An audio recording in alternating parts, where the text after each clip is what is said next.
సర్వముక్తుడౌను సర్వము తానౌను విశ్వదాభిరామ వినురవేమా.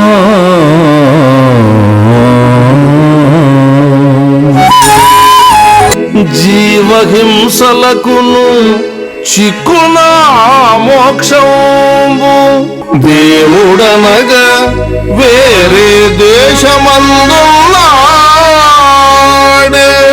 పశులవన్నీ వేరు పాలెల్ల ఒక్కటే.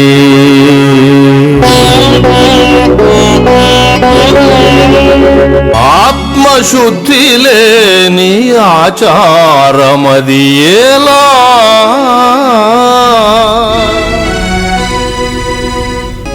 ఇంటి ఆలి విడిచి ఎలజారకాంతల వెంట తిరుగువారు వెర్రివారు. పద్యం తెలుగువారి ప్రత్యేకం. మహాకవి యోగి వేమన అంతకన్నా ప్రత్యేకం మనకు. ఈ కారణంగానే వేమన పద్యాలు మన జన జీవితంలో భాగమయ్యాయి. అలాంటి ప్రజాకవి జీవిత చరిత్రను హేమాహేమిలతో చిత్రీకరించి ధారావాహికంగా రూపొందించారు. ఈ నెల 27 నుంచి ప్రతి ఆదివారం ఉదయం 10:30కు ఏబిఎన్ ఆంధ్రజ్యోతిలో ఈ చారిత్రాత్మక సీరియల్ ప్రసారం కానుంది. ప్రముఖ రంగస్థల కళాకారులు గుమ్మడి గోపాలకృష్ణ నిర్మించి దర్శకత్వం వహించిన యోగి వేమన సీరియల్లో మురళీమోహన్, పరుచూరి గోపాలకృష్ణ వంటి వెండి తెర అగ్రతారలు నటించారు. ఈ సీరియల్పై తమ భావాలను పంచుకోవడం కోసం యోగి వేమన టీం స్టూడియోకి వచ్చింది. వారితో మాట్లాడదాం. నమస్కారం అండి అందరికీ. నమస్కారం. గుమ్మడి గోపాలకృష్ణ గారు, వానలో తడవనివాడు వేమన పద్యం తెలియనివాడు తెలుగువాడు కాడు అంటారు. సో మీరు వానలో తడవడం కాదు, తెలుగు జాతి మొత్తాన్ని వర్షాలతో, వేమన పద్యాల వర్షాలతో ముంచెత్తనున్నారు. సో ఈ సీరియల్కి మీకు అసలు స్ఫూర్తి ఏంటి, ఎట్లా చేస్తారు? అసలు ఈ సీరియల్ అనే కాదండి, పద్యం తెలుగువాడి ఆస్తి, తెలుగు భాషకే ఉంది పద్యం. పద్యనాట కళాకారుడిగా పుట్టిన దగ్గర నుంచి కూడా ఈ పద్యం చిరస్థాయిగా నిలిచిపోవడానికి ఏదైనా చేయాలి అని ఎప్పుడొచ్చిందంటే, నాకు నేనుగా నటుడిగా పద్యనాట కళాకారుడిగా స్థిరపడిన తర్వాత నాకు అనంతమైనటువంటి, ఎవరికి రానటువంటి అద్భుతమైనటువంటి అదృష్టమో మరి లేకపోతే పెద్దల దీవెనలో తెలియదు, వచ్చిన కీర్తి దేశంలోనే కాకుండా జాతీయంగా కాకుండా అంతర్జాతీయంగా వచ్చిన కీర్తి నుంచి ఒక ఏదో పర్మనెంట్గా ఉండాలి అంటే ఏం చేయాలి. అప్పుడు నేను పెద్దలందరినీ సంప్రదించి, ముఖ్యంగా ఈ సీరియల్ చేయటానికి ముఖ్యంగా ఉన్న గురువు గారు డాక్టర్ పరుచూరి గోపాలకృష్ణ గారిని, మురళీమోహన్ గారిని నేను అమెరికాలో మా క్యాంపులో ఉన్నప్పుడు అడిగాను. నేను, సార్ ఇలా చేస్తున్నాను, మీరు మరి క్యారెక్టర్స్ చేయాలి. అసలు నేను ఆశ్చర్యపోయింది ఏంటంటే, గురువు గారు ఇంత టీవీలో ఎప్పుడు యాక్ట్ చేయలేదు. అసలు చాలా మంది అడిగారు, ఆయన క్యారెక్టర్స్ చేయలేదు. ఆయన నేను సార్ ఇలా వేషం వేయాలని కానీ వేద్దామన్నా. మురళీమోహన్ గారు ఓకే, ఇది చాలా సింపుల్గా తీసుకున్నాను. తర్వాత అమ్మాయి నదియా డాన్స్ స్కూల్ పెట్టుకుని నేను సినిమాలు చేయను అని ఒక మోహన్ బాబు గారు వీళ్ళందరూ ఉన్న స్టేజీ మీద అవన్నీ చెప్పడం నేను విన్నాను.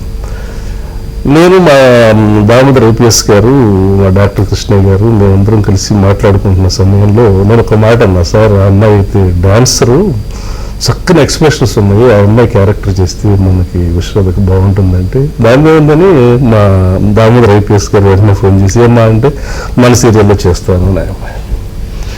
ఇలాగా ఈ శివపార్వతి గారు కానివ్వండి, కోట శంకర్రావు గారు, వీళ్ళందరూ కూడా మొత్తం క్యారెక్టర్స్కి ఫటాఫట తయారైపోయిన తర్వాత నాకు స్క్రిప్ట్, నాకు వాగ్బాణాలాగా సంధించేటువంటి నా అభిమాన రచయిత డాక్టర్ డి విజయభాస్కర్ గారు. ఈ నా నాటకాలు మనం పోలీస్ వారు తీసుకున్నా, మినిస్టర్ తీసుకున్నా, అద్భుతమైన నాటకాలు రాశాడు ఆయన. ఒక్కొక్క మాట తోటాలాగా వెళ్తాయి. నేను ఒక తెలియకుండా పద్యాలకు ఎలాంటి అభిమానులు ఉంటారో డైలాగులకు అభిమానం నేను. ఆ స్నేహంలో అసలు నాటకంగా ఉన్నప్పుడే చాలా కాలం ఈ నాటకంలోకి ఆయన వేలు పెట్టాల. ఎందుకంటే ఇది కాదులే అన్నట్టు, ఒకసారి నాటకం చూసిన తర్వాత ఇంకా స్క్రిప్ట్ పెట్టరా, నేను దాని మీద కూర్చుంటానన్నారు. అక్కడి నుంచి ప్రారంభమయ్యి చిరకాలపు కళ ఏంటంటే పద్యం, మన తెలుగు భాషకే ఉన్న పద్యం ప్రతిరోజు ఇంట్లో మోగుతూ ఉంటే, వినపడుతూ ఉంటే పిల్లల్ని ఇన్స్పైర్ చేస్తుంది. ఏదైతే నాటకం వేస్తే ఆ నాటకానికి 300 మంది 400 మంది వస్తారు, అక్కడితో సరిపోదు. కాబట్టి ఇది వైడ్ అవ్వాలనేటువంటి ఆలోచన చేస్తున్న సమయంలో మరి నా అదృష్టం ఒక మహానుభావుడు ఏబిఎన్ ఆంధ్రజ్యోతికి తీసుకురావడం జరిగింది. రాధాకృష్ణ గారు చూసిన రోజున మీరు ఉన్నారు కదా, ఆడియో రిలీజ్ చేద్దాం అనుకుంటే ఆ రోజు ఒక 1.5 hour 2 hours మీరు లైవ్ ఇచ్చారు. ఆ తర్వాత వెంటనే 3వ రోజు open heart with RK program పిలిచారు. నేను నమ్మలేకపోయా. అక్కడ ఏకంగా అప్పటి వరకు రాధాకృష్ణ గారికి నా మీద ఎలాంటి అభిప్రాయం ఉందో నాకైతే తెలీదు. ఆ ఓపెన్ హార్ట్ చేస్తున్నప్పుడు ఆయన ముఖ కళవకలు గమనించినటువంటి ఆంధ్రదేశంలోనే కాదు ప్రపంచవ్యాప్తంగా చూసిన ప్రేక్షకులంతా కూడా ఒక్కసారిగా నాకన్నా రాధాకృష్ణ గారిని ఎక్కువ మెచ్చుకున్నారు. పద్యం పట్ల ఆయనకున్నటువంటి కమిట్మెంట్కి ఆ రోజు ఇచ్చిన మాట నేను దాని కార్యరూపంలో పెట్టాను. ఈరోజు ఇలా రావటం ఒక పద్యం, ఒక సీరియల్కి అగ్రతార 333 సినిమాలు చేసిన గురువు గారు ఒక పాత్ర నా దర్శకత్వంలో నటించడం, ఒక హీరోగా దాదాపుగా 200 పైన సినిమాలు చేసిన మురళీమోహన్ గారు ఒక స్టారే కాకుండా ఆయన ఒక బిజినెస్ మ్యాన్ గాను, ఒక మా అధ్యక్షుడు గాను, ఒక పెద్ద ఇదైనటువంటి వ్యక్తి నాతో కలిసి ఇలా ముందుకు ఈ యజ్ఞంలో ఆయన కూడా కోఆపరేట్ చేయడం, పైగా ₹1 రెమ్యూనరేషన్ తీసుకోకుండా వాలంటరీగా మా గురువుగారు అయితే బ్యాకప్ కూడా మీ ఇష్టం ఆయన పెట్టుకోమని చెప్పేసి ఈ కోఆపరేషన్ వేసిన ఒక పాత్ర ఒక చిన్న సీన్ చూసి వారితో మాట్లాడారు. ఎలా ఉన్నావు నీలకంఠం? ఏదైనా సమస్య? ఏవో రాజకీయ సమస్యలు తాతగారు. రాజ్యం అన్న తర్వాత ఏవేవో సమస్యలు ఉత్పన్నం అవుతూనే ఉంటాయి. వాటికి పరిష్కార మార్గం అన్వేషించాలి తప్ప ఇలా దిగులుగా కూర్చుంటే ఎలా? పరిష్కార మార్గం మన చేతుల్లో లేదు తాతగారు. అదే పొరపాటు. ప్రతి సమస్యకి పరిష్కారం అనేది ఉంటుంది. దాన్ని తెలుసుకోవటం మన విజ్ఞత మీద ఆధారపడి ఉంటుంది. ఇంతకీ ప్రస్తుత సమస్య ఏమిటి నీలకంఠం? ఖజానా నిండుకుంది. రాజకీయ అస్థిరత వల్ల ప్రజలు పన్నులు కట్టే పరిస్థితిలో లేరు. ఒక పక్క కప్పం కట్టమంటూ పైనుంచి ప్రభువులు ఒత్తిళ్లు తెస్తున్నారు. ఈ పరిస్థితుల్లో ఏం చేయాలో తోచక రాజుగారు సతమతమవుతున్నారు. డాక్టర్ పరశుర గోపాలకృష్ణ గారు, సో గుమ్మడి గోపాలకృష్ణ గారు చెప్పినట్టుగా మీరు అంత అగ్ర రచయిత, నటులు, దర్శకులు, టీవీలో మొట్టమొదటిసారి నటించడానికి మిమ్మల్ని అంగీకరింపజేయడానికి కారణం ఏంటి? 2 కారణాలండి. ఒకటి, గుమ్మడి గోపాలకృష్ణ మా స్వగ్రామం. ఇద్దరం మా గ్రామంలో ఏంటంటే అన్ని కులాల వాళ్ళు బాబాయ్, మావయ్య, అన్నయ్య అని అలా పలకరించుకుంటారు. మా మేడూరు గ్రామానికి ముస్లిమ్స్తో సహా అసలు ఇంకో వరుస లేదు. అన్నయ్య, బావ, మావయ్య అంతా అలాంటి అలా ఒక అద్భుతమైన సోదరతుల్యుడు అతను. పైగా మాతో 95లో మాతో కలిసి అమెరికా వచ్చినప్పుడు, అంతకుముందు మేడూరులో తెలిసిన ఇతను ఇంత అద్భుతమైన పద్య నాటకాన్ని ప్రపంచీకరిస్తున్నాడు అనేటువంటి ప్రేమ కలిగింది. ముందు మా ఊరాడి కంటే కూడా ఒక పద్య విద్యని ఇలా తీసుకొస్తున్నాడు. అది నెంబర్ 1 అతని కోసం. 2, యోగి వేమన. మన పాత రోజుల్లో నుండి మా పసితనంలో, అంటే మాకు 5 ఏళ్ళు 10 ఏళ్ళు ఆ వయసులో హరికథల రూపంలో, బుర్రకథల రూపంలో, ఏదో ఒక రూపంలో ఈ భారతాలు, రామాయణాలు, భాగవతాలు, ఇలాంటి మంచి చరిత్రలు, యోగులు ఇవన్నీ చూపించేవారని, వినిపించేవారు. మన సంస్కృతి, నాగరికత మన వంట పెట్టేది. తర్వాత రామారావు గారు, మహానుభావులు వీళ్ళందరూ దాన్ని సినిమాల్లాగా తీసి కూడా చూపించారు. ఇప్పుడు అసలు పోయింది, ఆ రాజ్యమే పోయిందండి. మనం ఏంటి అనేది ఇప్పుడు ఆచార్య గోపి గారు వేమన మీద థీసిస్ చేస్తే ఆ గ్రంథం ఎన్ని పునర్ముద్రలు అయిందో తెలిస్తేనే యోగి వేమన మీద మనకి ఎంతమంది ప్రేమ ఉందో అర్థమవుతుంది. సో ఆయన ఒక మహత్తరమైనటువంటి భోగలాలసత్వం నుంచి, అంటే భోగికాని వాడు యోగికాడు అనేది ఈయన చరిత్ర నుంచే వచ్చింది. సో అలాంటి ఒక అద్భుతమైన దాన్ని పైగా ముఖ్యంగా ఒక న్యూస్ ఛానల్ చేయటువంటి ముందు అదే అని వాళ్ళు ఎలా ఒప్పుకున్నారని, వాళ్ళు ఎలాంటి వినోదంలోకి రారు కదా అంటే ఒప్పుకున్నారంటే, ఓకే, ఒక అద్భుతమైన మెసేజ్ని న్యూస్ ఛానల్ ద్వారా ఇవ్వటం చేస్తానయ్యా, నీకోసం చేస్తాను. ఎందుకంటే అంతకుముందు చాలామంది సీరియల్స్లో నన్ను ఆ తండ్రి క్యారెక్టర్లకి, విలన్ క్యారెక్టర్లకి అబ్బో ఎన్నో అడుగుతూ ఉంటారండి. వద్దయా నన్ను వదిలేయండి, ఏదో రాసుకుంటూ ఉంటాను.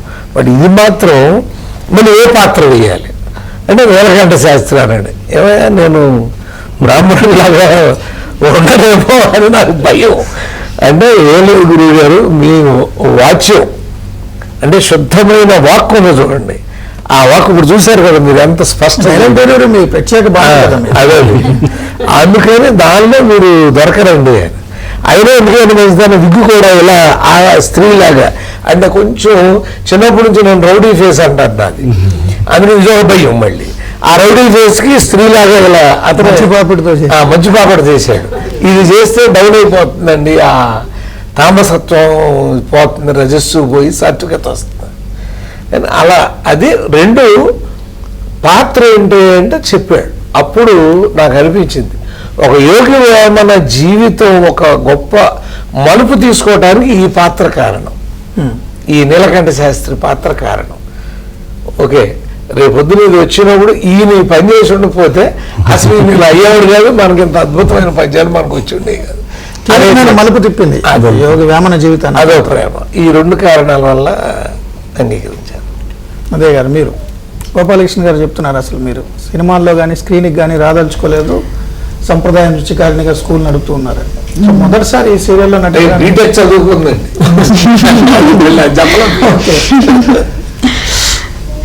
నేనైతే కూచిపూడి డాన్స్ అనండి. నేను చాలా మూవీస్లో ఆఫర్స్ వచ్చాయి కానీ రిజెక్ట్ చేశాను చాలా వరకు. గుమ్మడి గోపాలకృష్ణ గారు నాకు 2009 నుంచి పరిచయం అనమాట. మేము యూకేకి వెళ్ళి అక్కడ పర్ఫార్మెన్స్ కూడా ఇవ్వడం జరిగింది. అప్పటి నుంచి నాకు సార్ బాగా పరిచయం. తర్వాత ఇట్లా సీరియల్ తీస్తున్నారు అని చెప్పేసి అని చెప్పారు. సో దామోదర్ గారు అని మన ఇప్పుడు ప్రజెంట్ డిఐజీ, సో ఆయనతో మాట్లాడి చెప్పారు సార్. చెప్తే అప్పుడు నేను సార్ ఓకే సార్, ఎందుకంటే గుమ్మడి గోపాలకృష్ణ సార్ తెలుసు కాబట్టి, ఎందుకంటే ఆయన ఈ ట్రెడిషనల్ పరంగా వెళ్తారు ఏదైనా కూడా. సో మెయిన్గా ఆ ఒక్క థింగ్ నాకు నచ్చే చేయడం అనమాట. ఎందుకంటే నార్మల్ ఇప్పుడు ఉండే ట్రెండ్లో నాకు చేయడం కూడా ఇష్టం లేదు. ఒక సాంప్రదాయబద్ధంగా ఉండే సీరియల్స్ అంటే ఒక నాట్య కళాకారిణిగా ఎందులో అయితే గుర్తింపు వస్తుందో అందులో చేయాలన్న ఒక తపన ఉండేది. విశ్వనాథ్ గారి మూవీస్లో ఛాన్సెస్ ఉన్నామని చాలా ట్రై చేశాను, బట్ ఇప్పుడు కూడా ఆయన తీసే ఇదిలో లేరు కాబట్టి సో నేను ఇంకా అనుకున్నాను ఓకే ఇంకా నా బ్యాట్ టైం అనుకుంటాను. బట్ ఏంటంటే ఈ యొక్క సీరియల్తో ఏంటంటే నేను ఏదైతే ఫీల్ అయ్యానో అయ్యో నాకు ఇట్లా అని ఆ ఒక్క రిజల్ట్ ఏంటంటే నాకు ఓకే నేను ఇందులో చేశాను అన్న నాకు ఒక కాన్ఫిడెన్స్ ఏదైనా కూడా. So I'm so happy. అంటే దీనిలో ఒక నాట్యం చేసిందండి, అది చూసి నేను లేట్ అయిపోయింది అప్పటికి. తాను వాళ్ళతో ఎంత పోరాడాను. మేము తీసుకుని బాబా డాన్స్ చేస్తాను చూద్దరు కానీ ఇందులో చూస్తాను ప్రేక్షకులు. ఇంతకుముందు నాట్స్కి వెళ్ళిందండి మహిషాసుర మర్దిని, దీంట్లో కూడా అదే ఐటమ్ పెట్టాం. అప్పుడు మన దాంట్లోనూ TV9 ఇటువంటి అట్లన్ని ఛానల్స్లో నదియా మహిషాసుర మర్దిని అదుర్సని హెడ్లైన్స్లో పెట్టారు. అంత చక్కటి పెర్ఫార్మర్, అమెరికాలో కూడా అమ్మాయి అంత పేరు. అంటే నాట్యం వేరండి, అభినయం. నాట్యం శరీరం చేస్తుంది, అభినయం ముఖం కళ్ళు చేయాలి. అసలు అంత మీరు చూస్తారు కదా, అద్భుతంగా చేస్తుంది విజయభాస్కర్. సో మీరు ఈ ప్రాజెక్ట్ స్క్రిప్ట్ రాయడానికి ఎట్లా? నేను చాలా రీసెర్చ్ చేయాలి. ప్రజా జీవితంలో చాలా కథనాలు ఉన్నాయి యోగ వేమన, రకరకాల కథలు ఉన్నాయి. వేమన జీవితంలోనే కథనాలు ఉండడం కాకుండా అసలు అనేక మంది వేమనులు ఉన్నారు. బెల్దేవ్ వేమన అని ఒక ఆయన ఉన్నాడు, చేటల వేమన అని ఇంకొక ఆయన ఉన్నాడు, కటారిపల్లి వేమన అని ఇంకొక ఆయన ఉన్నాడు. ఈయన కొండవీటి వేమన మన కథానాయకుడు. సో వేమన పద్యం ఎలాగైతే ప్రతి పద్యం ఒక నినాదమైందో ప్రజా జీవితంలో, వేమన జీవితంలో ప్రతి సంఘటన కూడా ఒక వివాదమైంది. అంచేత ఏది నిజం ఏది అబద్ధం అనేటువంటి వాటిని కాస్త పరిష్కరించి కొన్ని గ్రంథాలు ఉన్నప్పటికి కూడా నేను చూసినంత వరకు అంటే వేమన కథకు సంబంధించి ఇప్పుడు వేమన ఒక దుర్గాధిపతి తమ్ముడుగా మనం చెప్పుకుంటాం, వివిధ సినిమాల్లో కూడా వచ్చింది, మిగతా మనం ఎక్కడ నాటకాలు ఇంతకు ముందు ఏదైనా ఉంటే కూడా దాంట్లో అట్లాగా జనబాహుళ్యంలో ఉన్నటువంటి విషయం అదే.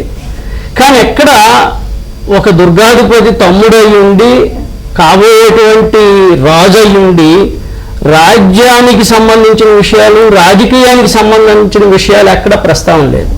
ఎంతసేపు వేమన జీవితాన్ని శృంగారానికి బంగారానికి ముడిపెట్టారు. కాబట్టి ఈ ముడి నుంచి కాస్త అతని జీవిత చరిత్రని మనం కొత్త విధానంలో చూపించాలి, రాయాలి అని చెప్పి రాజకీయ విషయాలు కూడా ఈ కథలో చూపించడం జరిగింది. అంటే వాటిని ఎందుకంటే ఒక రాజు తమ్ముడై ఉండి రాజకీయ విషయాలు ప్రస్తావించకపోతే ఆ జీవిత చరిత్ర అసమగ్రం అవుతుంది. కనుక ఆ విధంగా ఒక కొత్త విషయాన్ని తీసుకున్నాం. అంతేకాకుండా ఆ టైంలో మనకి వేమన కాలాన్ని వరకు వస్తే అనేకమైనటువంటి వాద వివాదాలు అయిన తర్వాత అతను 1650 సంవత్సరం నుంచి 1725-30 మధ్యకాలంలో ఉండొచ్చు అని చెప్పి పరిశోధకులు నిర్ణయించడం జరిగింది. ఈ కాలంలోనే మనకి ఔరంగజేబు డక్కన్ని ఆక్రమించాడు. పరిపాలన అయిన తర్వాత మీర్ జుమ్లాని ఇక్కడ ప్రతినిధిగా పెట్టడం జరిగింది. మీర్ జుమ్లా చాలా సాహిత్యాభిమాని కనుక అప్పటికి వేమన ఉన్నటువంటి కొండవీటి రాజ్యం అంతా కూడా విజయనగర సామ్రాజ్యంలో ఉన్నటువంటి ఒక అంతర్భాగం, సామంతరాజ్యం, అది విచ్ఛిన్నం అయిపోయింది. సో మీర్ జుమ్లాతో వేమన జీవితాన్ని కనుక ఇంటరాక్ట్ చేస్తే ఎలా ఉంటుంది, ఎంత గొప్పగా వస్తుంది అనేటువంటిది ఒక ఆలోచన చేసి మీర్ జుమ్లా పాత్రను కూడా ఇందులో ప్రవేశపెట్టడం జరిగింది. సో ఇవి మాకు, నేను గోపాలకృష్ణ గారికి ఈ కథ పరంగా సంభాషణ పరంగా నేను ఎంత కృషి చేశానో ఆయన కూడా అంతకన్నా ఎక్కువగా కృషి చేసి ఇద్దరు ఎప్పటికప్పుడు చర్చించుకొని అది ఇవేవి వీటికి చారిత్రక ఆధారాలు అంటూ ఏం లేవు కానీ సో ఎన్నో కల్పితాల మధ్యతో కల్పితంగా ఆకర్షణీయమైన కల్పితంగా అర్థవంతమైనటువంటి కల్పితంగా ఉంటుందని చెప్పి ఆ వేషాన్ని దీంట్లో తీసుకొచ్చి చూపించడం జరిగింది. సో కథ ఎక్కడికక్కడ చాలా ఇంట్రెస్టింగ్గా వెళ్ళేటట్టు చర్యలు తీసుకోవటం జరిగింది. మీరంతా నదియా నృత్యం గురించి చెప్పారు. ఈ సీరియల్లో ఎలా ఉందనేది ఒకసారి క్లిప్ చూద్దాం.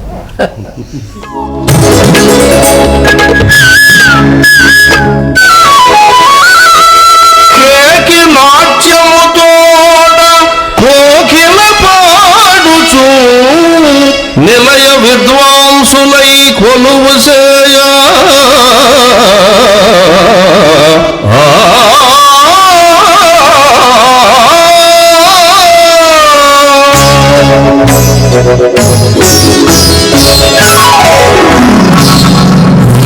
వసంత సామ్రాజ్యం మేలునట్టి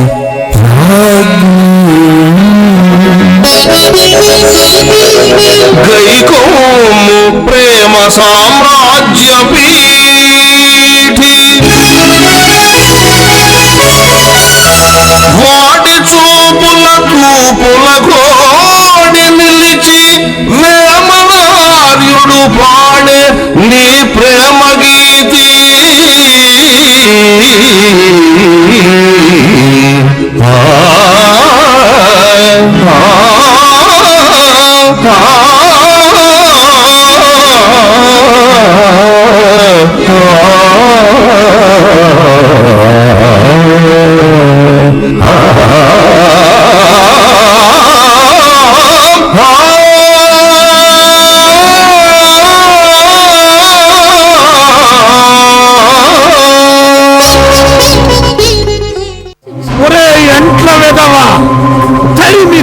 కొట్టండి, వెళ్ళండి. అతడేవ మహదేవుల ఆలయమును చేరి శివదేవునర్చన చేయరాదు. పట్టు తొలగండి.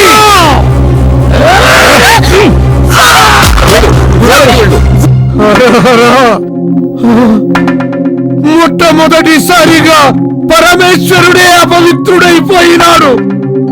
ఎంత పని చేశావు వేమయ్యా, పాపం శాంతం, పాపం శాంతం.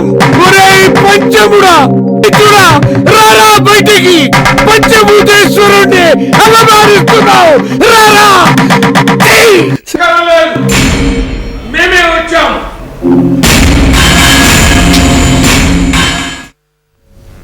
సో గోపాలకృష్ణ గారు, సో పద్యాన్ని ఆట వెలది పద్యాన్ని ఆయుధంగా వాడుకొని అప్పట్లో ఉన్న సమాజం మీద ఆయన అస్త్రాలెక్కి పెట్టాడు, సమాజంలో ఉన్న చెడు మీద. సో ఈ పద్యం అనే దాన్ని ప్రజల్లోకి తీసుకెళ్లాలనే సంకల్పంతో సీరియల్ చేశారు. మా ఎండి గారు కూడా ప్రతి తెలుగు ఇంట్లోకి ఈ పద్యాన్ని చొప్పించాలి, ఇప్పుడున్న జనరేషన్ కూడా అర్థమయ్యేలాగా తెలుగు వెళ్ళాలనే కోణంతో దీన్ని చేస్తారు. సో మీరు ఆ పాత్ర చూసాం, మీరు అన్నట్టుగా అది మొత్తం మలుపు తిప్పే పాత్ర. అవును, ఆట వెళ్ళది అంటేనే ఆడే అమ్మాయి అని, ఆడే అమ్మాయి అక్కడ కథలో ఆట వెళ్ళని తీసుకోవడానికి కూడా కారణం ఏంటండి, తన పేరు విశ్వద, ఇతని సన్నిహితుడి పేరు అభిరాముడు. విశ్వదాభిరామ వినురా వేమ అని తన కలుపుకుని ఒక ఆఖరి వాక్యాన్ని పెట్టుకుని 3 లైన్లలో ఆట వెళ్ళదిలో 3 లైన్లలో ఒక ప్రపంచానికి ఒక అద్భుతమైన సందేశాలు పంపించాడు. మామూలు సందేశాలు పంపించలేదు. కాబట్టి అంటే పద్యాలన్నిటిలోకి ఒక సొంపు ఉంటుందండి. నేను తెలుగు మాస్టర్ని, వాళ్ళకి ఏం చేసేవాడిని అంటే ఆ పద్యం నడకతో చెప్పేవాడిని అండి. ఒక రిథం, జరే ఫలున్ జసన్యుతం బులై తగన్ అటో ఇటో భటో భటార్ భట్ అట్లా చదివితేనే పద్యం అండి. ఇప్పుడు అసలు అలా చదవాలని కూడా ఎవరో తెలియదండి. మీరు చూస్తే రామనామము రమ్యమైనది రామనామము, ఇది మత్త కోకిలండి. తరళ పద్యము మత్త కోకిల తమ్ముడందురు సోదరా, అలా చదివితేనే ఆ పద్యం వాల్యూ అండి. అలా చదవరు. తరళ పద్యము మత కోకిల తమ్ముడందురు సోదరా అని చదువుతూ ఉంటారండి. పోయింది. తరళ పద్యము మత్త కోకిల తమ్ముడందురు సోద, ఎందుకు కనిపెట్టారు అలా ఛందస్సుని? ఆ రిథిమ్ అంటే విన్న పద్యం విన్నట్టు ఉండకూడదు. నా స్టూడెంట్స్ నేను పద్యం చదువుతా అంటే క్వాడ్రాంగిల్ ఉండేదండి. విద్యార్థులు అడిగితే చెప్తారు మీకు. ఇక్కడ నేను ఎత్తగానే మొత్తం 14 క్లాసుల్లో పాటలు ఆగిపోయాయి, పద్యం ఆగగానే వాళ్ళు పెట్టేవారండి. అలా ఒక అద్భుతమైన ఆట వెలదంటే అదండి, ఆడే వెలది అని ఎంత సెన్స్ చూడండి. ఒక ఆట వెలది మూలంగా తనకు వచ్చినటువంటి జ్ఞానాన్ని ఆట వెలదిలోనే సమస్త ప్రపంచానికి తెలియజేశాడు. ఇక్కడే సుద్దాల అశోక్ తేజ గారు ఒక సాంగ్ రాయించారండి. ఆట వెలది చందమంటే అంత ఇష్టం ఎందుకు, విశ్వద ఆ ఆట వెలది వంశజ అయినందుక, అభిరాముని పైన నీకు అంత తీపి ఎందుకు, సృష్టిలోన స్నేహమే తీయనిదని తెలిపేందుక, వేమనా ఓ వేమనా అని ఆయన రాశాడండి. చూసారా, ఆయన రాశాడని నాకు తెలియదు. ఇద్దరు రచయితలు ఆ కోణంలోకి వెళ్ళి ఎత్తుకేసాను. చూసారా, ఆట వెలది అనగానే సుద్దాల అదే కోణంలో ఎత్తుకే నేను తెలుగు మాస్టారు తెలుగు అధికార భాషా సంఘం చేశారు కాబట్టి మీరు దీని మీద మరింత రీసెర్చ్. నేను గురువు గారితో కూడా ఎందుకు నేను ఎక్కువ మాట్లాడిన, ఎందుకంటే నేను గోపి గారి దగ్గరికి కూడా వెళ్ళాను, ఆచార్య గోపి గారి దగ్గరికి. నాకు ఆయన గురు సమానులు, నన్ను చాలా ఆదరిస్తారు. ఆయన నాకు జూనియర్ అండి. ఆయన విశ్వవిద్యాలయంలో వెళ్ళి అసలు కథ ఏమిటి సార్ వేమనకి అని అడిగాను నేను. ఇది ఇదమిద్దమైన కథ అథెంటిక్గా ఏం లేదు గోపాల, ప్రచారంలో ఉన్న అంశాలను తీసుకుని చక్కగా కథ ఎలుకున్నావు. విజయభాస్కర్ చక్కగా డైలాగ్ రాశాడు. అంతకుముందు బుర్రా సుబ్రహ్మణ్య శాస్త్రి గారు ఫస్ట్లో నాటకంగా అనుకున్నాం, అది కొంచెం డీవియేషన్గా ఉంది కథ అంతా. మనకి ఈ సమాజానికి పట్టేటట్టు ఆయన విశ్వద వేషం వేసుకోవడానికి ఆయన రాసుకున్నాడు. అది సరే, ఆయన పద్యాలనే మనం దీంట్లో వాడుకున్నాము. ఆయన కూడా వేషం చేశారు. ఆయన కూడా మూలంగా మనం ఇది ప్రేరణలో ఒక మహానుభావుడు నాకు బుర్రా సుబ్రహ్మణ్య శాస్త్రి గారు. గోపి గారు ఎప్పుడైతే ఆమోద ముద్ర వేసింది అప్పటి వరకు మా విజయభాస్కర్ ఎంటర్ కాల నాలోకి. గోపి గారు ఆమోద ముద్ర వేసినాక నేను లైన్ ఆర్డర్ తీసుకొచ్చా కథని. ఈ రకంగా వెళదాం అనుకుంటున్నానని మొత్తం వినిపించాను ఆయనకి. బాగుంది, నువ్వు ప్రొసీడ్ అన్నారు. అలా నాటకం చేశాను నేను. రెండో నాటకం తర్వాత మళ్ళీ అదే పెద్ద మనుషులందరికీ చూపిస్తే ఏంటి నా నాటకం మా వేమన కాదే అన్నారు వాళ్ళు. అప్పుడు విజయభాస్కర్ గారు స్క్రిప్ట్ పట్టరా, అక్కడి నుంచి దాని స్వరూపాన్ని ఈ స్టేజ్కి తీసుకురావడం జరిగింది. ముఖ్యంగా గోపి గారికి కూడా నేను కృతజ్ఞతల సభ ఈ ఛానల్ ప్రకారం తెలియజేసుకుంటూ, ముఖ్యంగా ఏంటంటే అశోక్ తేజ గారు రాసినటువంటి 4 పాటలు, దీనికి యశోకృష్ణని శాస్త్రీయ సంగీతంలో స్వరాలతో ఆడుకుంటాడు అతను. మరి ఇవాళ మ్యూజిక్ డైరెక్టర్స్ ఎంతమందికి ఆ స్వరాలు వచ్చో నాకైతే తెలియదు, కానీ ఈ కుర్రాడిని భయపడ్డాడు నా దగ్గర 10 పాటలు చేయటానికి. అంతమంది మన ఇంటర్వ్యూలో కూడా అతను వచ్చాడు. ఏంటి ఎందుకు యశో నువ్వు భయపడుతున్నావు అంటే, ఏమో సార్ పరుచూరు గోపాలకృష్ణ గారు యాక్ట్ చేస్తున్నారు, మురళీమోహన్ గారు యాక్ట్ చేస్తున్నారు, శివపార్వతి గారు అంటున్నారు, ఇంత పెద్ద ప్రాజెక్టు శుద్ధాలు అన్న పాటలు రాసి మీరేమో అన్ని పాడేస్తున్నారు, మీ ముందు ఎలా కట్టమో అన్నాడు. బాబు మేము పాడేదంతా శృత పాండిత్యం, నువ్వు సారీ అంటే మళ్ళీ నేను నేర్చుకోవాలి, నువ్వు చెయ్యాల్సిన పాట అని అంటే పాపం అదే ఆ ఆట వలది చందమంటే ఆ టైటిల్ సాంగ్ అనుకున్నాం అప్పట్లో, శ్రీకృష్ణ పాడాడు అది. ఆ పాట విన్న తర్వాత అద్భుతంగా చేశావు అని డ్యూయేట్ ఇచ్చాను. డ్యూయేట్ మొట్టమొదటి అమ్మవారి పాట, త్రిలింగ దర్శనము కదా నిన్నే దర్శించితే, త్రిమూర్తులకు పూజ కదా నిన్నే పూజించితే, త్రివేద పఠన భాగ్యం, అన్ని త్రిమూర్తి అన్ని త్రిపుర సుందరి కదా, ఆ 3 అక్షరం మీద అశోక్ తేజ గారు రాసుకుంటూ వచ్చారు. ఇది నాకు 3 రాగాల్లో కావాలి అన్నాను. అన్ని 3 శబ్దాలు వచ్చినప్పుడు రాగాలు కూడా 3 కావాలి అని ఫస్ట్ మాల కోసమే స్టార్ట్ అవ్వాలి. ఎందుకు మనకి ఒక జనని శివకామిని ఒక పాట ఉంది, అమ్మ అని సాకి ఉంటుంది, కానీ అది రిప్రజెంట్ చేయకూడదు అక్కడ, నాకు అదే సాకి కావాలి. చూడండి అమ్మాయి ప్రణవ్ పాడింది. సో ఎన్ని పాటలు ఎన్ని పద్యాలు ఉన్నాయి సీరియల్లో? 5 పాటలు ఉన్నాయి, దాదాపుగా 60 పద్యాలు ఉన్నాయి. పద్యాలన్నీ నేనే ట్యూన్ చేశాను. ఒక 2 పద్యాలు చెప్పండి. నేను శాస్త్రీయ సంగీతాన్ని దీనికోసం నేర్చుకున్నా 2 సంవత్సరాలు. ఈ వయసులో నేర్చుకోవటం ఏంటి అన్నారు, నేర్చుకోవడానికి వయసు ఏంటి అన్నారు. ప్రేక్షకులు ఎవరు చూస్తున్నారు? ఇప్పుడు యోగి కాకముందు పద్యం అయితేనే శృంగారానికి సంబంధించి. వద్దు మాకు యోగి వ్యామన మాకు యోగి వ్యామన కావాలి. యోగి చెప్తా. నేను కృష్ణుడి పాత్ర కాబట్టి ఎక్కువ శృంగారం మీదకి వెళ్తాను, చివరి అలాగే కృష్ణుడు వస్తాం. అది గమ్మత్తు ఏంటంటేనండి, నా వయసుకి ఆ అమ్మాయి వయసుకి మరి ఎలా నచ్చింది తెలియదు, కానీ అంతా నాకు ఆ సంకల్పం ఏమో తెలియదు. ఒకప్పుడు మరి నాగేశ్వరరావు గారు, ఎన్టీ రామారావు 16 ఏళ్ళ శ్రీదేవితో ఆడితే నాగేశ్వరరావు గారు మీరు ఉన్నారు కదా ఆడియో రిలీజ్ చేసినప్పుడు, ఆడియో రిలీజ్ చేసినప్పుడు ముందుగా వీళ్ళందరూ ఒక్కసారి కృతజ్ఞతలు చెప్పుకోండి. నాగేశ్వరరావు గారికి, డాక్టర్ సి నారాయణ రెడ్డి గారికి, మరి అలాగే దాసనారాయణ గారు అందరూ చూసి ఈ విజువల్స్ చూసి చాలా మంచి ఆశీస్సులు ఇచ్చారు. మొదటి నుంచి నేను చేస్తున్న పనులకు నాగేశ్వరరావు గారు అయితే ఆయన పద్యం కోసం నువ్వే ఉన్నావు, పద్యాన్ని నిలబెడతాకి నువ్వే ఉన్నావు, నువ్వు ఏదడిగినా చెయ్యాలి మేము అని నన్ను ఎంతో స్ఫూర్తిగా నన్ను ముందుకు నడిపిస్తున్న మహానుభావుడు ఆయనకి నేను వాడి నుంచి పాదాపోతనం చేసుకుంటే ఆయన జన్మదిన శుభాకాంక్షలు వేసుకున్నాను. దాంట్లో ఆయన ఆరోగ్యం బాగుండాలని మేమందరం కోరుకుంటున్నాం. అలాగే నేను ఏ పని చేసినా కూడా నాకు ముందుకు నడిపించేటువంటి వ్యక్తులందరూ కూడా ఉన్నారు. హెచ్ఏదర్ గారు కానివ్వండి, డాక్టర్ కృష్ణయ్య గారు, దామోదర్ ఐపీఎస్ గారు కానివ్వండి, ఇలా మహానుభావులు ఎంతో ఉన్నారు. తర్వాత దీనికి తీసుకెళ్ళిన తర్వాత వెంటనే స్నేహిత హిల్స్లో నాకు పరిచయం వేమిరెడ్డి నరసింహారెడ్డి గారు. ఆయన ఇంటి పేరే వేమిరెడ్డి. ఎలా వచ్చిందన్నా మీ ఇంటి పేరు అని అడిగాను నేను. ఏమో నాకు అదేం తెలియదు, వేమారెడ్డి అయ్యి ఉంటుంది, ఆ వేమిరెడ్డి అయ్యి ఉంటాడంటే ఈ సీరియల్, ఎందుకంటే నాకు శ్రీనాథుల్లో నాకు ఆయన వేషం వేశాడు, నాకు ప్రోత్సాహం ఇచ్చాడు.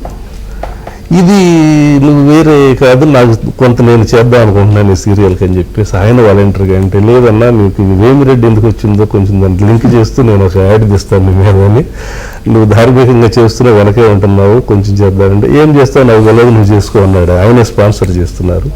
అశ్విని సుబ్బారావు గారిని అడిగాను, సార్ ఇలా ఉంది, నాకు ఆయన చాలా అనుబంధం ఉంది ఆయనతో. ఇప్పుడు ఆయన నన్ను ఏ కార్యక్రమం చేసినా కూడా నన్ను ఇది అంటే అసలు రెండో మాట మాట్లాడకుండా నాకు ఒకసారి 60,000 అవుతుంది వాళ్ళ భోజనాలు పెట్టాలంటే 60,000 రూపాయలు ఇమీడియట్గా పంపించింది మహానుభావుడు. అలాగే వరప్రసాద్ రెడ్డి గారు, మన వసంత కృష్ణప్రసాద్ గారు, కొండా వెంకట గారిని, కోడే వెంకటరమణ గారు, వీళ్ళందరూ కూడా నాకు ఈ సీరియల్లో సహాయం జరిగితే మొత్తం షూటింగ్ చేయడానికి మోటూరు పూర్ణచంద్రరావు గారు అని చెప్పేసి మేము ఒక కార్యక్రమం మీద రెగ్యులర్గా ఈ మధ్య ఢిల్లీ వెళ్ళాల్సినటువంటి పని మీద వెళ్తూ ఉండగా నా ఆలోచన విధానం నుంచి ఆయన మోటూరి హనుమంతరావు గారు అబ్బాయి, కమ్యూనిస్టు నాయకుడు, ఇక్కడ కూడా ఆయన హెచ్ఎంటీలో చాలా మందికి చేశారు. ఆయన నువ్వు మొదలుపెట్టిన దగ్గర నుంచి కూడా ఇప్పటి వరకు ఇన్ని లక్షల రూపాయలు ఖర్చు అయ్యి అని నాకు వెనక్కే ముందుకు చూడకుండా కూడా ఈ రోజు వరకు ఇలాగా ముందుకు వెళ్ళాను అంటే ఆయన వెనకాల నుండి నడిపించారు. ఆయనకి అంకితం ఇచ్చాను ఇప్పుడు ఈ సీరియల్ని. అది ఎందుకు నాకు తెలియదు అంటే అంకితం పుచ్చుకోండి, ఒక చరిత్రగా ఉంటుంది అని చెప్పాను. ఇలాగ ఇంతమంది ఈ వేమన ఇలా తీస్తున్నానంటే నా ప్రమేయం ఏముంది దీంట్లో? ఇంతమంది ఇలా సహకరించేశారు, అసలు నేను ఏం చేశారు అని క్వశ్చన్ చేసుకుంటే నాకే ఆన్సర్ కనపట్ల. తర్వాత మీరు వచ్చేసేసి ఇది ఈ పలానా రోజు నుంచి స్టార్ట్ అవుతుంది అనేటువంటి యొక్క ఆలోచన రాగానే మీరు కానివ్వండి, సువర్ణ గారు కానివ్వండి, ఎండి గారు అయితే ఇంకా కంప్లీట్ ఇంకా మీ ఛానల్ అంతా గోపాలకృష్ణ సొంత ఛానల్ లాగా ఇది వెళ్ళిపోతుందంటే దీని క్రెడిట్ నాకు ఎలా దక్కుతుంది? ఇంతమంది తర్వాత షూటింగ్లో వర్క్ చేసిన ప్రతి ఆర్టిస్టు కూడా నాకు ఏమిస్తాం అనుకోండి. అప్పుడు కోట శంకర్రావు గారు పెద్దవాళ్ళ ఆర్టిస్టులే కదా, శివపార్వతి గారు కానివ్వండి, అది కళ్యాణి, ఆమె కళ్యాణి, ఐడిపిఎల్ గారికి మాత్రం ఎంత ఇస్తాం అసలు పరశురావు గారికి గోపాలకృష్ణ గారు కొలవలేరు కదా. మిగతా నాయుడు గోపి గారు, రజతమూర్తి, వీళ్ళంతా పెద్ద ఆర్టిస్టులు అందరూ, మల్లాది భాస్కర్, గుండె హనుమంతరావు గారు అందరూ యాక్ట్ చేశారు. అది అందరూ యాక్ట్ చేసి నువ్వేమిస్తావు అని అడగలేదు నన్ను ఎవరు. సో వాళ్ళ కంట్రిబ్యూషన్ తెలుగు పద్యాన్ని తెలుగు ఇంట్లోకి పంపడం కోసం ప్రేమ అండి. దీన్ని ఇప్పుడు మీరు చూడండి, నా నమ్మకం ఏంటంటే మంచి ఇలాంటి మీరు ఏబి అన్నాడు అవ్వలేక పట్టుకుంటారు. ఇక మీరు పట్టుకుని ప్రచారం చేయడానికి మీ ఛానల్ ద్వారా ప్రయత్నం చేస్తారండి. తప్పకుండా ఓకే, మనం తీసుకెళ్తున్నాం ప్రపంచంలో. ఎండి గారి ఆలోచన కూడా అదే. గతంలో పాట నా ప్రాణం అని పాటలు పాడుతున్న కళాకారులందరినీ కూడా ప్రోత్సహించారు, పద్యాన్ని కూడా పంపించారు. పద్యాన్ని పంపిస్తాం అనేది పద్యం చెప్పండి గోపాల్. సో ఈ ఛానల్ పూర్వకంగా నాకు సహకరించిన నా ఆర్టిస్టులు, technicians, co directors, Amarendra co director, అతను రాత్రి మొదలు కష్టపడి దీన్ని చేశాడు. తర్వాత దుర్గేష్, ఇలాగ అన్ని డిపార్ట్మెంట్స్ వాళ్ళు కూడా నాకు, ముఖ్యంగా మా రాజు రాత్రి వాళ్ళు ఏ పని మీద ఏ పని అంటే ఆ పని ఒక్కడే చేశాడు. తర్వాత కృతజ్ఞతలు మర్చిపోతానండి. సో అయిపోయింది. తర్వాత ఏ పద్యం చెప్పమంటున్నారు కాబట్టి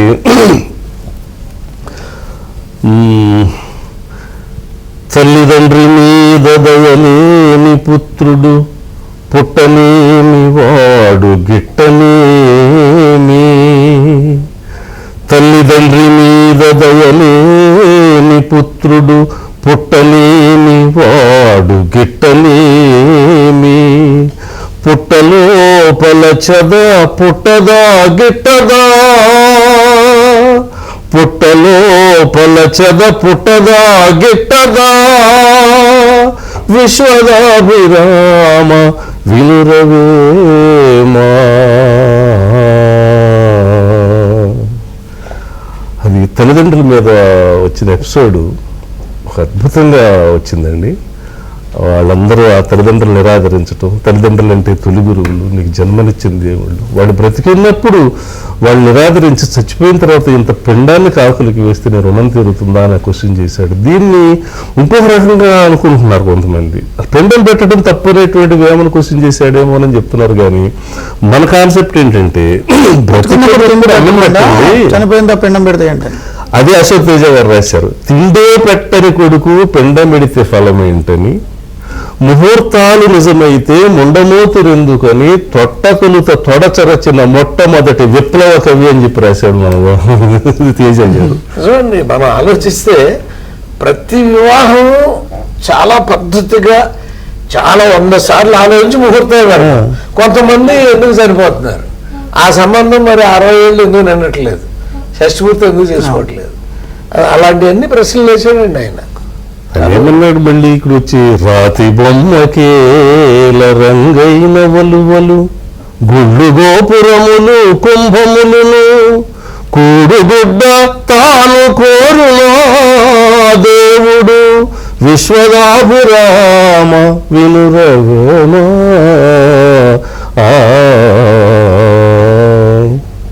సో తొట్టతొలి అభ్యుదయ ప్రజాకవి వేమనే తెలుగు. ఛందస్సులో ఆయన ప్రజాకవి, విప్లవ కవి. ఛందస్సు వదిలి రాసిన వాడు శ్రీశ్రీ గారు. ఇద్దరు ప్రజాకవులే కదా. భాష కన్నా దేశీయ భాష గొప్పదని చెప్పారు, నిరూపించాడు. 13-14 శతాబ్దంలో ఇంకొకటి రామ వినుర వేమ అంతే 5.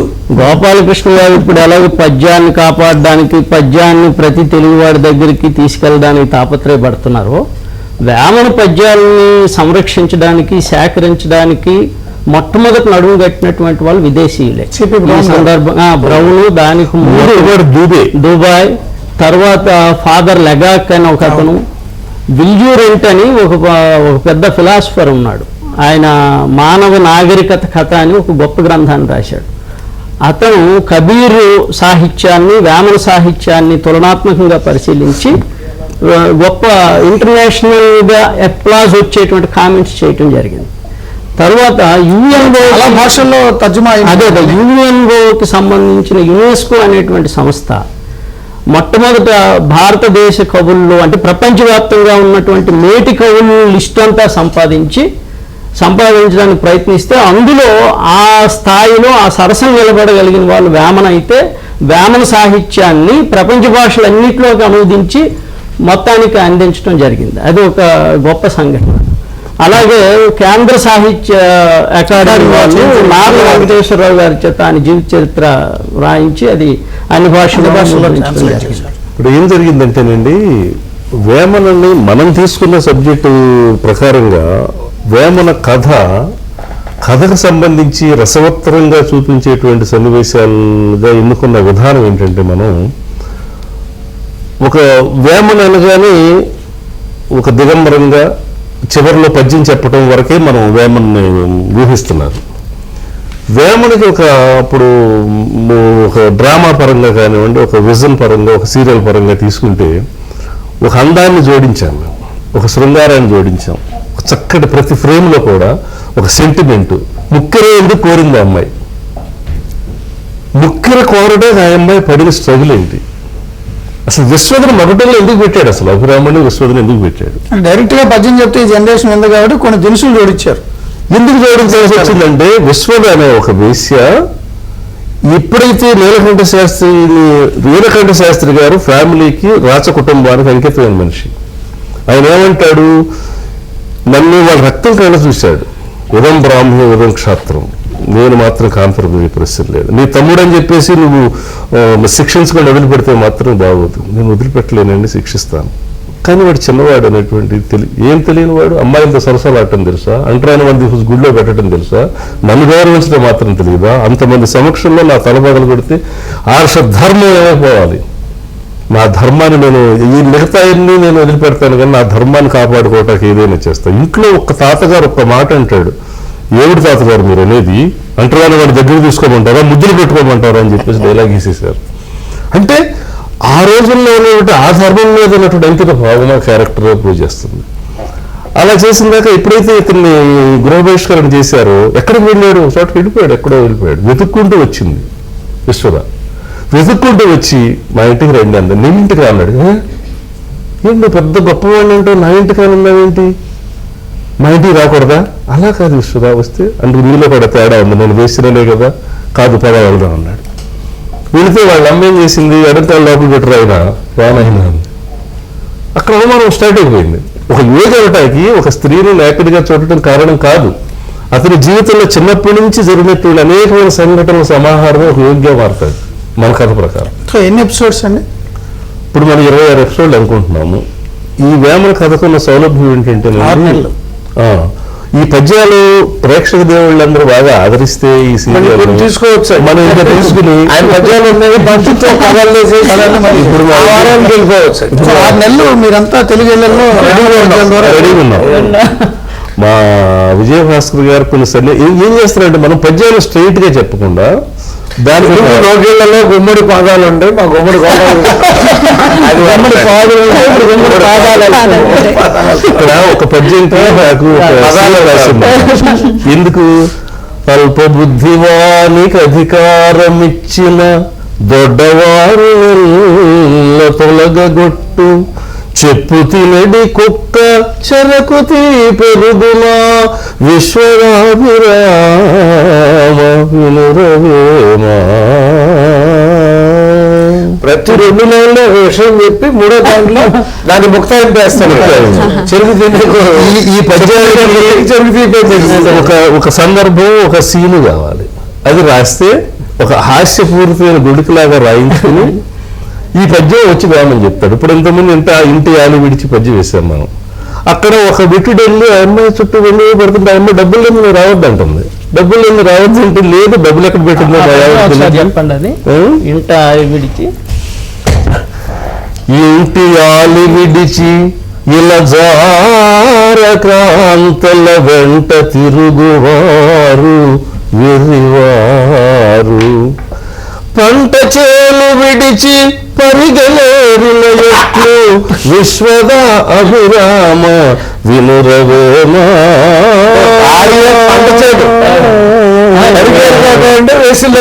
ఈ పద్యం ఎందుకు అడిగానంటే, ఈ పరిగా అనే మాట ఉంది మా వైపు, మా జిల్లాలో లేకులు అంటారు. లేకులు, దాని నుంచే లేకి బుద్ధి లేఖితనం అనేది వచ్చి ఉంటుంది. ఇటువంటి పదాలు ఇందాక కుక్క, కుండలు, పరిగె ఇటువంటి పదాలు వాడడం వల్ల ఓ పెద్ద కాంట్రవర్సీ ఉంది. ఏంటి కాంట్రవర్సీ అంటే, అసలు వేమన రాజకుటుంబానికి చెందినవాడు కాదు, చాలా సామాన్యమైనటువంటి రైతు కాబట్టి ఈ జీవితం ఈ పదాలు వాడగలిగాడు. ఇక్కడ మేము సీరియల్లో ఏం జస్టిఫై చేసామంటే, రాజకుటుంబీకుడుగానే చూపిస్తూ తను చిన్నతనం నుండి కూడా బయటకు వచ్చి అందరూ బుద్ధుడు తిరిగినట్టు తిరగటం వల్ల అంటే మరో రకమైన బుద్ధుడు.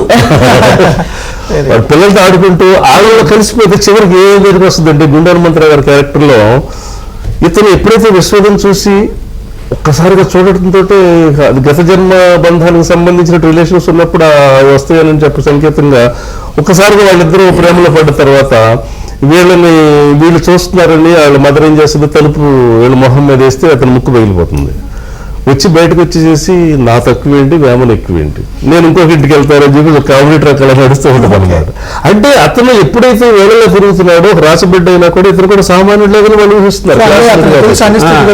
వాడు మాట్లాడే విధానం కావచ్చు, వాడు అతి సామాన్యులకు వెళ్ళిపోయినటువంటి విధానంలో ఆ పడికట్టు పదాలు ఉన్నాయి. పల్లెటూళ్ళలో పరిగిలాడడం, కుక్కలు, కుండలు ఈ పదాలన్నీ వచ్చాయని మా రైతు వెళ్ళిపోయినాక చేసిన ఎదుర్కొంటారు ఆ పరుగులు. తర్వాత సన్నివేశం కూడా అన్న వదినల మధ్య, రాజగురు మధ్య ఉంది. మీరు ఎప్పుడు కట్టడి చేశారమ్మా వాళ్ళని ఒక సన్నివేశం కూడా. అసలు ఇలా పాడైపోవడానికి కారణం అజ దంపతులు మీరే అంటాడు నీలకంఠ శాస్త్రి గారు. ఏమిటండి మీరు ఏనాడు అతను కట్టడి చేశారు? గురుకుల వాసానికి వెళ్ళను అని అంటే వెళ్ళాల్సిందని మందలించారా? అసలు రాసభవనం నుంచి వెళ్ళిపోయి సామాన్య పిల్లలతో ఆడుకుంటుంటే వెళ్ళకూడదు అని కట్టడి చేశారా? కాబట్టి ఒక రాసబిడ్డ చూపించారు. రకరకాల ఆర్గ్యుమెంట్స్ ఉన్నాయి మనకి. ఆర్గ్యుమెంట్స్ అన్నిటినీ తీసుకొని ఏది జస్టిఫైడ్ గా ఉంటుంది, మనం అడాప్ట్ చేసుకున్న ఆర్గ్యుమెంట్ ని కూడా జస్టిఫై చేసాం. ఈ విధమైనటువంటి సన్నివేశం. థ్యాంక్ యూ అండి, thank you very much sir. అందరూ చర్చలో పాల్గొన్నందుకు. ఏదైనా ఆంధ్రజ్యోతిలో యోగి వేమన సీరియల్ ప్రసారం కాబోతుంది. Thank you very much. ఇది చర్చ సారాంశం. మరిన్ని తాజా అప్డేట్స్ మళ్ళీ కలుసుకుందాం. Keep watching ABN Andhrajyothy. Report your side.